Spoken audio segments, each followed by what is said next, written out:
శ్రీకాకుళంలో 3 police station పనిచేస్తారు. మీకు అక్కడ మెమరబుల్ కేసులు ఉన్నాయండి? సంతకవటి, నందిగామ. అంటే కాశీబుగ్గ పోలీస్ స్టేషన్ అనేది is only meant for rowdies. అప్పుడు ఒక కాశీబుగ్గ అనేది రౌడీస్కి ఎక్కువ ఫేమస్ ఉంది. అక్కడ జస్ట్ ఈ యొక్క రైవల్టీస్, గ్యాంగ్ వార్స్ ఎక్కువ ఉండి కాశీబుగ్గలో. సో మనం చూస్తుండగానే ఒక నరికేశారు. మనం అంటే మేము పెట్రోలింగ్ ఉన్నాం, ఒక ఆయన పేగ తగ్గొడిస్తారు. సో అది సమ్ రైవల్టీ. మీ కళ్ళ ముందు జరిగిందా? మేము ముందు ఉన్నాం, జస్ట్ ఒక 500 minutes హెడ్ ఉన్నాం. ఆయన బ్యాక్ నడుచుకొని వస్తున్నాడు ఎనిమిది. వాడు కత్తితో పేక తగ్గొడిసి అలాగ అందరిని బెదిరిస్తూ పారిపోయాడు.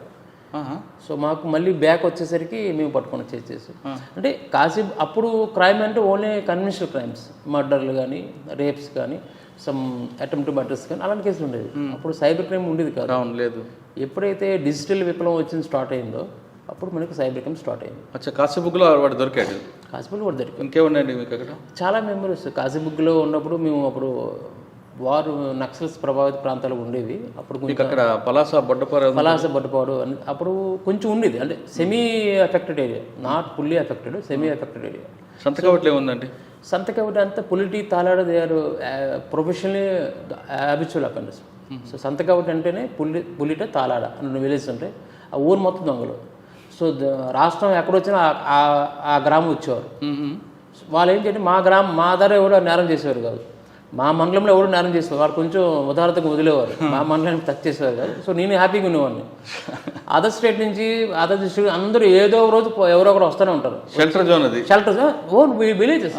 షెల్టర్ తీసుకుని కాబట్టి ఏం చేసేవారు? ఓన్ విలేజ్ అది. మీకు కూడా ఇబ్బంది ఉండేది కదా? నాకు ఇబ్బంది ఉండేది కాదు, ఎందుకంటే వాళ్ళు మా దగ్గర చేరు. ఈ అదర్ స్టేట్ వాళ్ళు, అదర్ డిస్ట్రిక్ట్ వాళ్ళు ప్రతిరోజు వచ్చేవారు.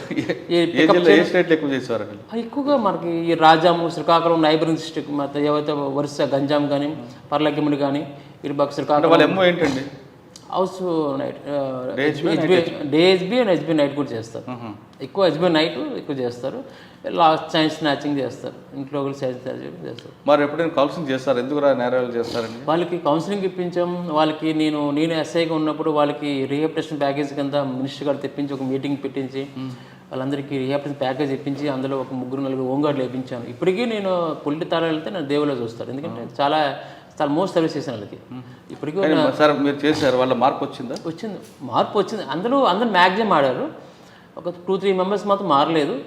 మారిపోయిన తర్వాత చాలా నేరాలు చేస్తారు. తర్వాత రీసెంట్గా కూడా చనిపోయారు కూడా. సంతకవటి తర్వాత అండి? సంతకవటి తర్వాత నేను కాశీబుగ్గ తర్వాత నాకు ప్రమోషన్ వచ్చింది ఇన్స్పెక్టర్గా. ఫస్ట్ ఇనిషియల్ నందిగామ చేశాను. నందిగామ తర్వాత అది హైవే పక్కన నందిగామ, అందులో స్పెసిఫిక్గా ఓన్లీ రోడ్ యాక్సిడెంట్స్ ఉంటాయి. తర్వాత నేను సంతకవటి వెళ్ళాను. సంతకవటిలో ఈ ఎఫర్ట్ ఎప్పుడైతే చేసిన తర్వాత నాకు కాశీబుగ్గ ఇచ్చారు. కాశీబుగ్గలో ఒక 2 years చేశాను. కాశీబుగ్గ టోటల్గా ఎక్స్ట్రీమిస్ట్ కాకుండా ఓన్లీ గ్యాంగ్స్ సంబంధించిన క్యాజువల్ ఫ్యాక్టరీస్ ఎక్కువ ఉంటాయి, వ్యాపారస్తులు ఎక్కువ ఉంటారు. నెక్స్ట్ అక్కడ కుర్దా బ్యాచ్ ఎక్కువ వస్తుంటుంది. అక్కడ అలవాటు ఏమంటే కుర్దా బ్యాచ్, ఈ కరకపూర్ బ్యాచ్, కుర్దా బ్యాచ్ తెప్పించుకొని మటర్స్ తిరిగి సాంప్రదాయం ఎక్కువ ఉంటుంది కాశీబుగ్గ. కుర్దా నుంచి కరకపూర్, కుర్దా అనే ఏరియా నుంచి ఈ గ్యాంగ్స్టర్స్ వచ్చి మన పలాసలో ఎక్కువ మర్డర్స్ చేస్తారు. వీళ్ళు హైర్ చేసుకునేవారు వాళ్ళని. పలాస పీపుల్, పలాస, కాశీబుగ్గ 2 ఒకటే, ట్విన్ సిటీస్. ఆ పీపుల్ నుంచి ఈ వ్యాపారస్తులు ఎవరైతే ఇంతకుముందు వాళ్ళు రైవల్టీస్ ఉంటే వాళ్ళు హైర్ చేసేవారు. కరకపూర్ గ్యాంగ్, కుర్దా గ్యాంగ్ వాళ్ళు వచ్చి ఫైర్ చేసి వెళ్ళిపోయేవారు. ఆ గ్యాంగ్లో ఎప్పుడైనా దొరికారా? ఆ గ్యాంగ్లో తిరిగారు.